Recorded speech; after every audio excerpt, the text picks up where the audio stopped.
Bullet train run date fix. భారతీయులు ఎప్పుడెప్పుడా అని ఎదురు చూస్తున్న బుల్లెట్ ట్రైన్ 2027లో పట్టాలెక్కనుంది. కేంద్ర రైల్వే మంత్రి అశ్విని వైష్ణవ్ దీనిపై ప్రకటన చేశారు.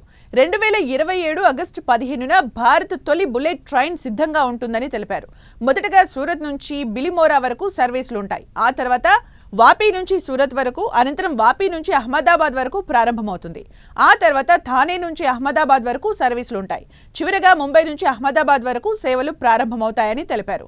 బుల్లెట్ ట్రైన్ కోసం ఇప్పుడే టికెట్ కొనుగోలు చేయొచ్చు. 2027 నాటికి ఇది సర్వీస్లోకి వస్తుంది అని అశ్విని వైష్ణవ్ సరదాగా వ్యాఖ్యానించారు. ఈ ప్రాజెక్టులో చివరగా 508 కిలోమీటర్ల Mumbai Ahmedabad high speed rail corridor ప్రారంభం కానుంది. ఈ మార్గంలో వయాడక్టులు, వంతెనలు, సొరంగాలు, స్టేషన్ల నిర్మాణాలు జరుగుతున్నాయి. ఈ కారిడార్లో గరిష్టంగా గంటకు 320 కిలోమీటర్ల వేగంతో ట్రైన్ నడుస్తుంది. ప్రయాణ సమయం 2 గంటల్లోపే ఉంటుంది. అంటే బుల్లెట్ ట్రైన్ ప్రారంభమైన తర్వాత ముంబై నుంచి అహ్మదాబాద్కు 2 గంటల్లోపే చేరుకోవచ్చు.